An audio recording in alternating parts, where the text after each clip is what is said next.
Bilal disebut nama Abu Bakar. Umar pasti berkata, Abu Bakar adalah pemimpin kita yang telah memerdekakan pemimpin kita. Maksudnya adalah Bilal. Seorang yang diberi gelar oleh Umar pemimpin kita tentu bukan orang sembarangan, melainkan sosok berkepribadian besar yang layak memperoleh kehormatan seperti itu.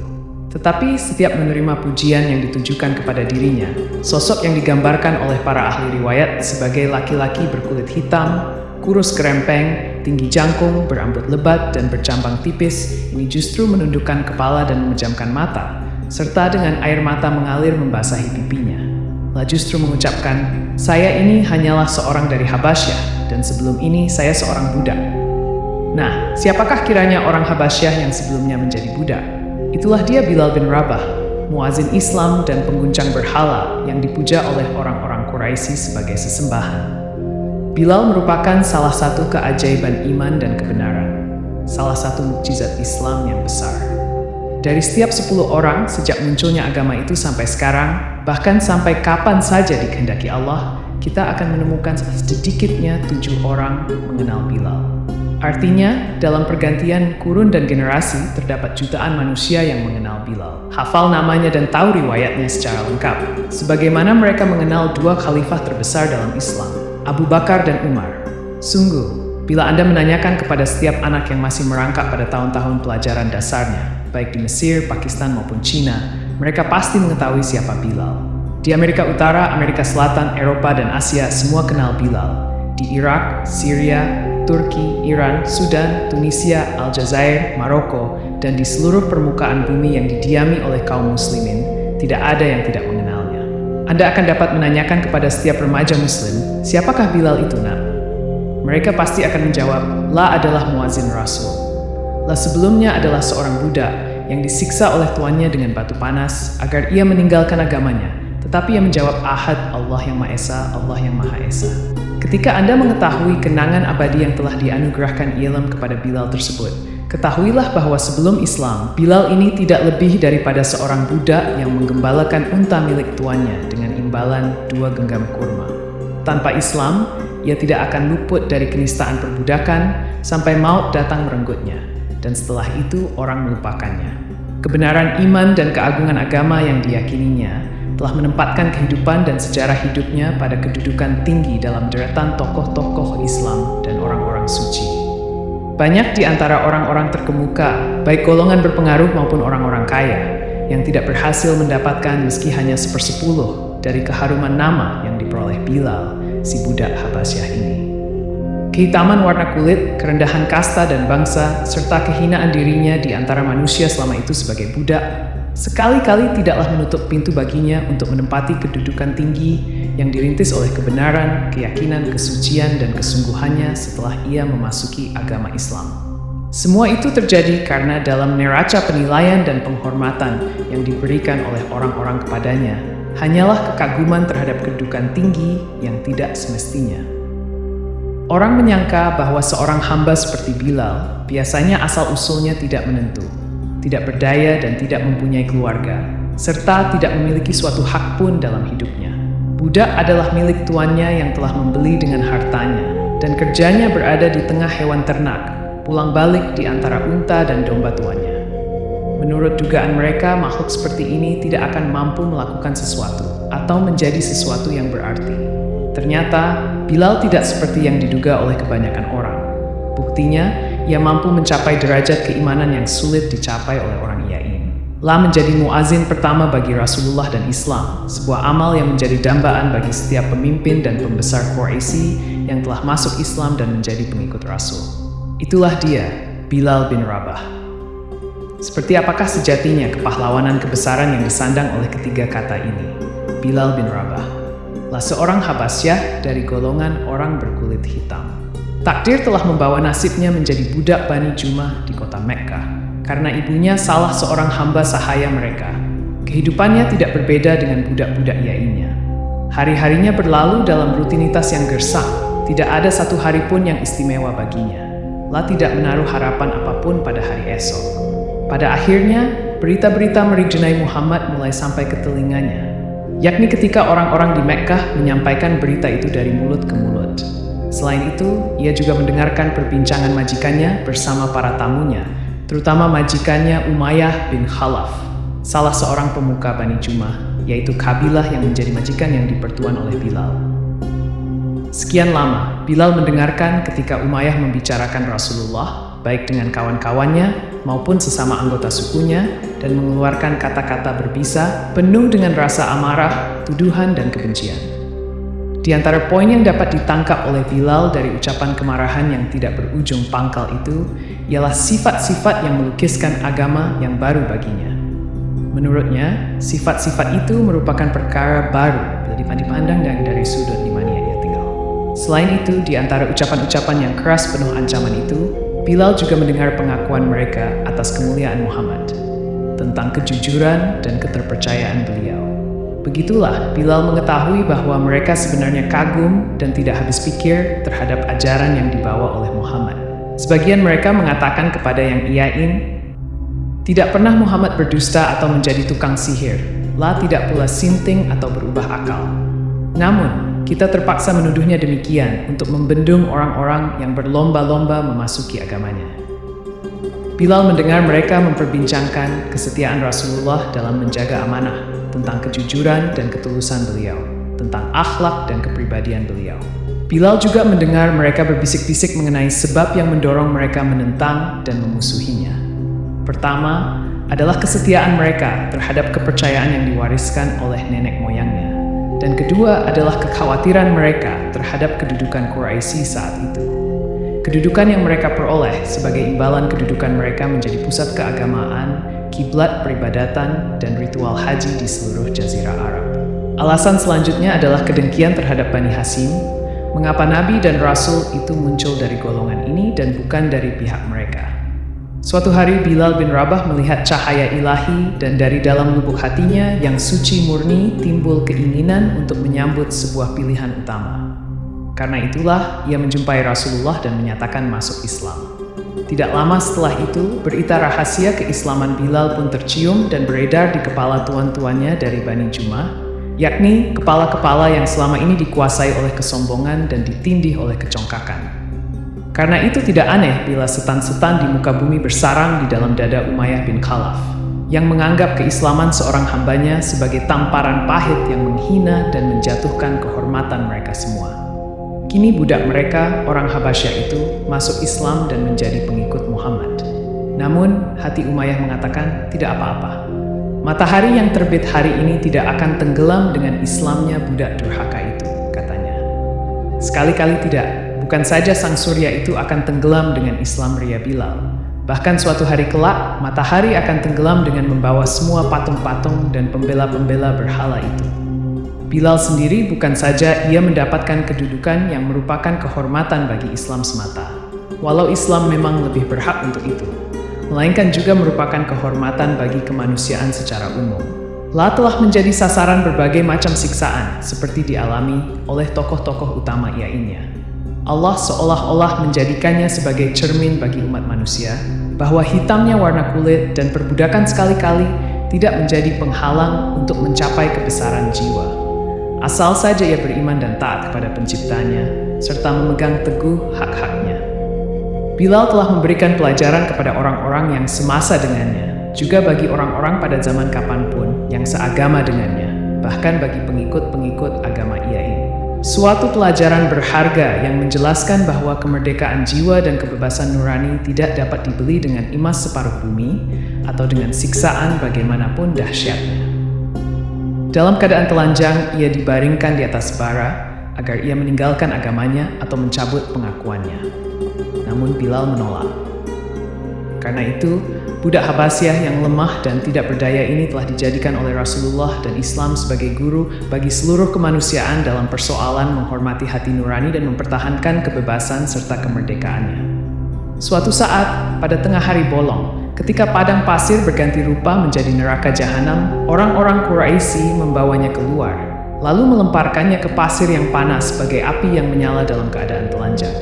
Kemudian, beberapa orang laki-laki mengangkat batu besar yang juga panas laksana bara dan menjatuhkannya ke atas tubuh dan dadanya. Siksaan kejam dan biadab ini mereka ulangi setiap hari, hingga karena dahsyatnya, hati beberapa orang di antara algojo-algojo menaruh kasihan kepadanya dan melunak. Mereka berjanji dan bersedia melepaskannya asal saja ia mau menyebut nama Tuhan-Tuhan mereka secara baik-baik, walau dengan sepatah kata sekalipun, tidak usah lebih, yang akan menjaga nama baik mereka di mata umum, hingga tidak menjadi buah pembicaraan bagi orang-orang Quraisy, bahwa mereka telah mengalah dan bertekuk lutut kepada seorang budak yang gigih dan keras kepala. Namun, walau sepatah kata yang dapat diucapkan bukan dari lubuk hati, dan yang dapat menebus nyawa dan hidupnya tanpa kehilangan iman dan melepas keyakinannya, Bilal tidak ingin mengucapkannya. Begitulah ia menolak mengucapkan hal itu, dan sebagai gantinya ia mengulang-ulang senandungnya yang abadi, Ahad, Ahad. Para algojo itu pun memaksanya, katakanlah seperti yang kami katakan. Tetapi dengan ejekan pahit dan penghinaan yang menjengkelkan, Bilal menjawab, lidahku tidak dapat mengucapkannya. Bilal tetap menjalani deraan panas dan tindihan batu, hingga ketika hari petang mereka menegakkan badannya dan mengikatkan tali pada lehernya. Lalu mereka suruh anak-anak untuk mengareknya keliling perbukitan dan jalan-jalan di Mekkah. Sedangkan kedua bibir Bilal terus-menerus melakukan senandung sucinya. Ahad, Ahad. Bila malam telah tiba, orang-orang itu pun menawarkan kepadanya, besok, ucapkanlah kata-kata yang baik terhadap Tuhan-Tuhan kami. Sebutlah, Tuhanku Lata dan Uzza. Setelah itu kami lepaskan dan biarkan kamu sesuka hatimu. Kami telah letih menyiksamu, seolah-olah kami sendirilah yang disiksa. Namun, dapat dipastikan Bilal akan menggelengkan kepalanya dan hanya menyebut, Ahad, Ahad. Karena tidak dapat menahan gusar dan murka, Umayyah meninju Bilal sambil berteriak, kesialan apa yang menimpa kami disebabkan olehmu, wahai budak celaka? Demi Lata dan Uzza, aku akan menjadikan dirimu sebagai contoh bagi bangsa budak dan majikan-majikan mereka. Dengan keyakinan orang mukmin kebesaran terpuji, Ahad, Ahad. Orang-orang yang diserahi tugas berpura-pura menaruh belas kasihan kepadanya kembali membujuk dan mengajukan tawaran. Mereka berkata kepada Umayyah, biarkanlah dia, wahai Umayyah. Demi Lata, ia tidak akan disiksa lagi setelah hari ini. Bilal ini anak buah kita, bukankah ibunya budak kita? Lah tentu tidak akan rela bila dengan keislamannya itu nama kita menjadi ejekan dan cemoohan bangsa Quraisy. Bilal menatap tajam wajah-wajah para penipu dan pengatur muslihat licik itu. Tiba-tiba ketegangan itu menjadi kendur oleh senyuman bagai cahaya fajar dari mulut Bilal. Dengan ketenangan yang dapat mengguncangkan mereka, ia kembali berkata, Ahad, Ahad. Waktu siang telah tiba dan tepat menjelang waktu zuhur. Bilal pun dibawa orang ke padang pasir lagi. Bilal tetap sabar dan tabah, tenang tidak goyah. Saat mereka menyiksanya, tiba-tiba Abu Bakar Asy-Siddiq datang dan berkata, apakah kalian akan membunuh seorang laki-laki karena mengatakan, Rabbku ialah Allah? Kemudian ia berkata kepada Umayyah bin Khalaf, ambillah tebusan yang lebih besar daripada harganya dariku, lalu bebaskan ia. Umayyah saat itu bagai orang yang hampir tenggelam, tiba-tiba diselamatkan oleh sampan penolong. Hatinya lega dan merasa sangat beruntung saat mendengar Abu Bakar hendak menebus budaknya. Dia telah putus asa untuk menundukkan Bilal. Selain itu, mereka adalah para pedagang, sehingga dengan dijualnya Bilal, mereka melihat keuntungan yang tidak akan diperoleh dengan jalan membunuhnya. Akhirnya Bilal dijual kepada Abu Bakar, yang segera membebaskannya. Dan dengan demikian, Bilal pun tampil mengambil tempatnya dalam lingkungan orang-orang merdeka. Ketika Asy-Siddiq menggandeng lengan Bilal dan membawanya ke alam bebas, Umayyah berkata kepadanya, bawalah ia demi Lata dan Uzza. Seandainya harga tebusannya tidak lebih dari 1 uqiyah, pastilah ia akan kulepas juga. Abu Bakar tahu bagaimana keputusasaan dan kepahitan akibat kegagalan yang tersirat dalam ucapan itu, hingga lebih baik tidak melayaninya. Tetapi, karena ini menyangkut kehormatan seorang laki-laki yang sekarang telah menjadi saudara yang tidak berbeda dengan dirinya, ia pun membalas kata Umayyah, demi Allah, andainya kalian tidak hendak menjualnya kecuali 100 uqiyah, aku pasti akan membayarnya. Setelah itu, Abu Bakar pergi bersama sahabatnya itu menghadap Rasulullah dan menyampaikan berita gembira tentang kebebasan Bilal. Saat itu pun bagaikan hari raya besar. Setelah Rasulullah bersama kaum muslimin hijrah dan menetap di Madinah, beliau pun mensyariatkan azan untuk melakukan syalat. Lantas, siapakah kiranya yang akan menjadi muazin untuk syalat itu sebanyak 5 kali dalam sehari semalam, yang suara takbir dan tahlilnya akan berkumandang ke seluruh pelosok? Orang-orang yang diserahi tugas berpura-pura menaruh belas kasihan kepadanya kembali membujuk dan mengajukan tawaran. Mereka berkata kepada Umayyah, "Biarkanlah dia, wahai Umayyah. Demi Lata, ia tidak akan disiksa lagi setelah hari ini. Bilal ini anak buah kita. Bukankah ibunya budak kita? Lah tentu tidak akan rela bila dengan keislamannya itu nama kita menjadi ejekan dan cemoohan bangsa Quraisy." Bilal menatap tajam wajah-wajah para penipu dan pengatur muslihat licik itu. Tiba-tiba ketegangan itu menjadi kendur oleh senyuman bagai cahaya fajar dari mulut Bilal. Dengan ketenangan yang dapat mengguncangkan mereka, ia kembali berkata, "Ahad, Ahad." Waktu siang telah tiba dan tepat menjelang waktu zuhur. Bilal pun dibawa orang ke padang pasir lagi. Bilal tetap sabar dan tabah, tenang tidak goyah. Saat mereka menyiksanya, tiba-tiba Abu Bakar Asy-Siddiq datang dan berkata, "Apakah kalian akan membunuh seorang laki-laki karena mengatakan, 'Rabbku ialah Allah'?" Kemudian ia berkata kepada Umayyah bin Khalaf, "Ambillah tebusan yang lebih besar daripada harganya dariku, lalu bebaskan ia." Umayyah saat itu bagai orang yang hampir tenggelam, tiba-tiba diselamatkan oleh sampan penolong. Hatinya lega dan merasa sangat beruntung saat mendengar Abu Bakar hendak menebus budaknya. Dia telah putus asa untuk menundukkan Bilal.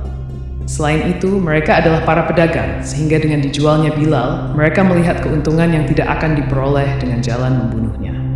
Akhirnya Bilal dijual kepada Abu Bakar, yang segera membebaskannya. Dan dengan demikian, Bilal pun tampil mengambil tempatnya dalam lingkungan orang-orang merdeka. Ketika Asy-Siddiq menggandeng lengan Bilal dan membawanya ke alam bebas, Umayyah berkata kepadanya, "Bawalah Iyal demi Lata dan Uzza. Seandainya harga tebusannya tidak lebih dari 1 uqiyah, pastilah ia akan kulepas juga." Abu Bakar tahu bagaimana keputusasaan dan kepahitan akibat kegagalan yang tersirat dalam ucapan itu, hingga lebih baik tidak melayaninya.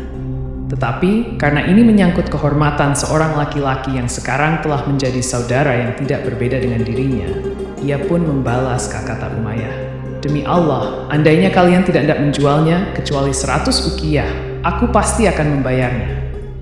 Setelah itu, Abu Bakar pergi bersama sahabatnya itu menghadap Rasulullah dan menyampaikan berita gembira tentang kebebasan Bilal. Saat itu pun bagaikan hari raya besar. Setelah Rasulullah bersama kaum muslimin hijrah dan menetap di Madinah, beliau pun mensyariatkan azan untuk melakukan syalat.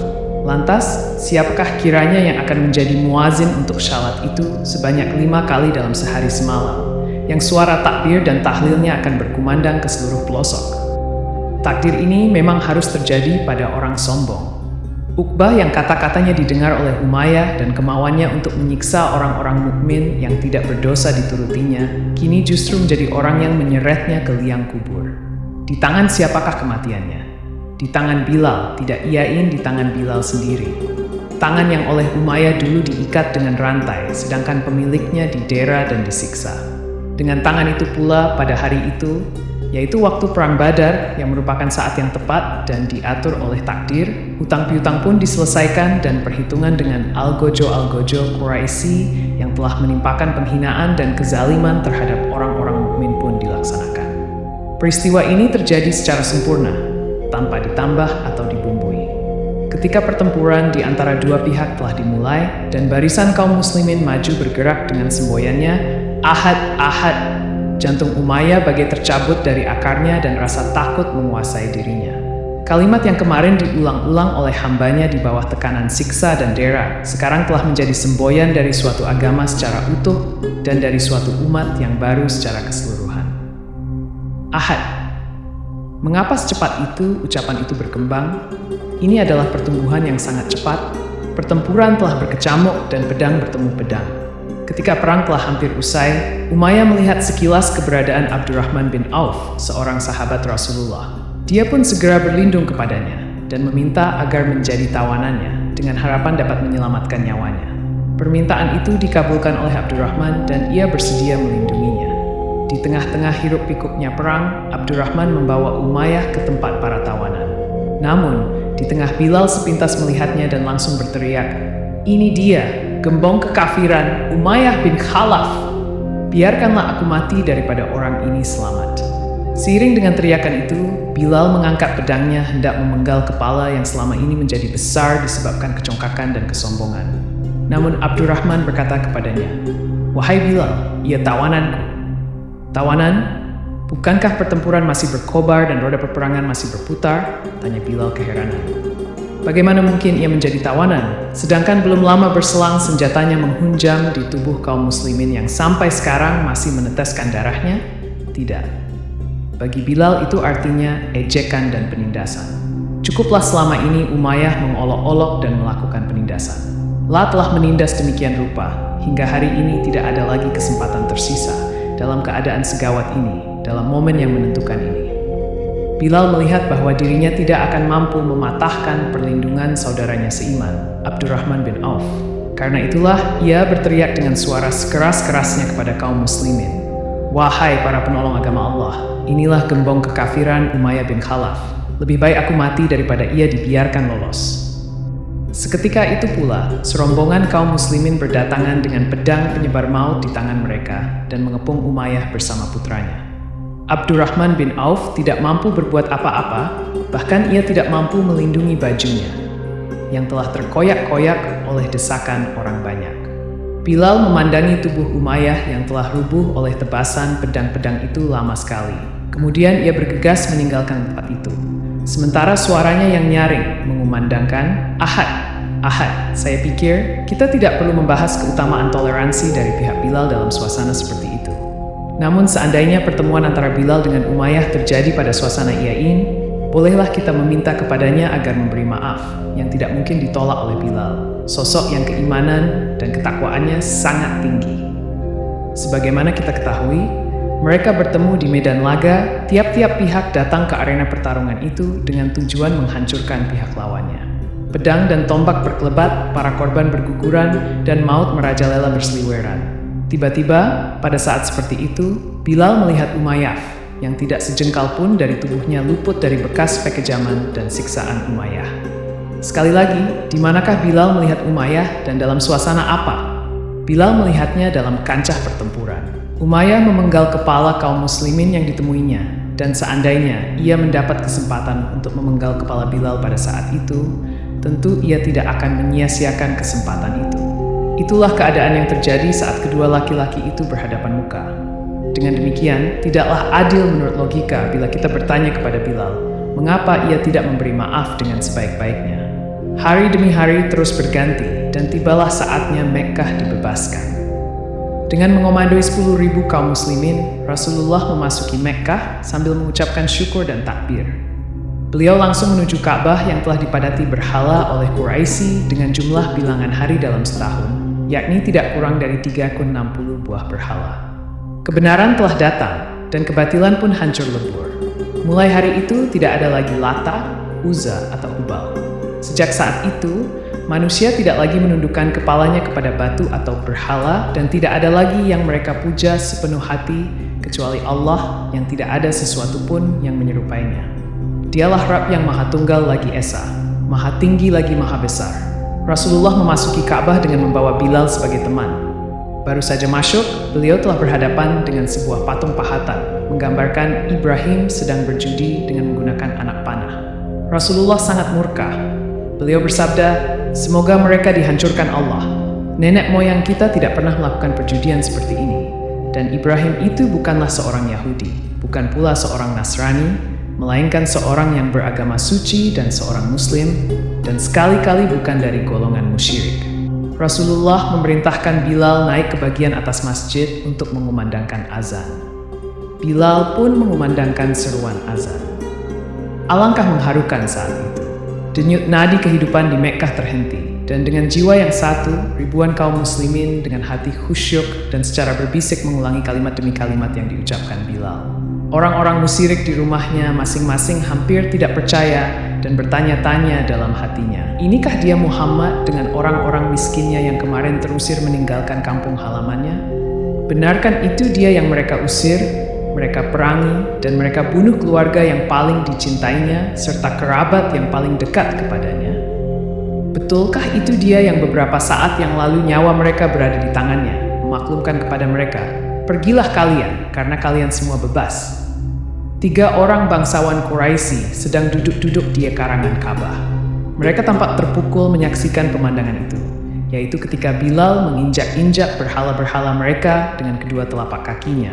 Kemudian di atas reruntuhannya yang telah hancur luluh, Bilal menyenandungkan suara azan yang berkumandang di seluruh pelosok Mekkah. Tidak ubahnya bagai tiupan angin di musim semi. 3 orang itu ialah Abu Sufyan bin Harb yang telah masuk Islam beberapa saat yang lalu, Attab bin Usaid, dan Al-Harits bin Hisham.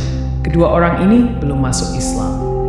Attab berkata sambil memandangi Bilal yang sedang menyuarakan azan, "Sungguh Usaid, ayahnya yang telah mati, telah dimuliakan Allah, karena ia tidak mendengar sesuatu yang sangat dibencinya."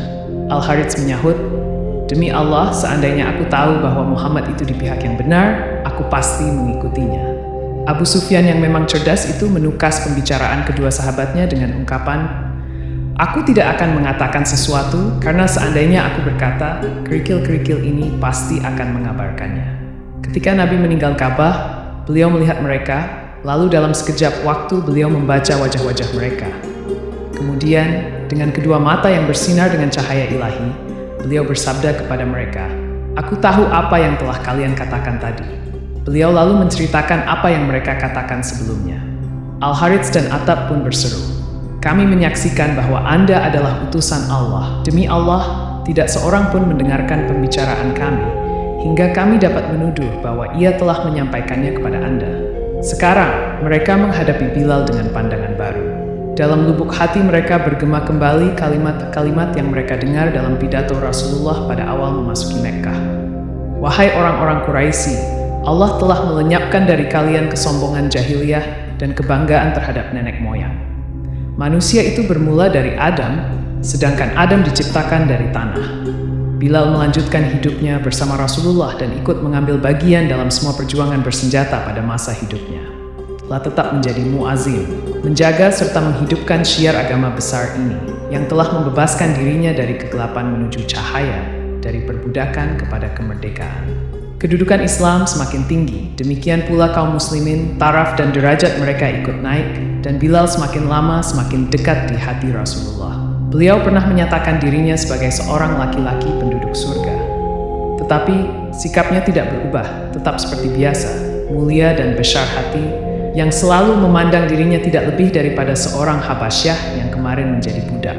Suatu hari ia pergi meminang 2 orang wanita untuk calon istrinya sendiri dan saudaranya. Lalu berkata kepada orang tua kedua wanita itu, "Saya ini Bilal dan ini saudaraku. Kami berasal dari bangsa budak Habasyah.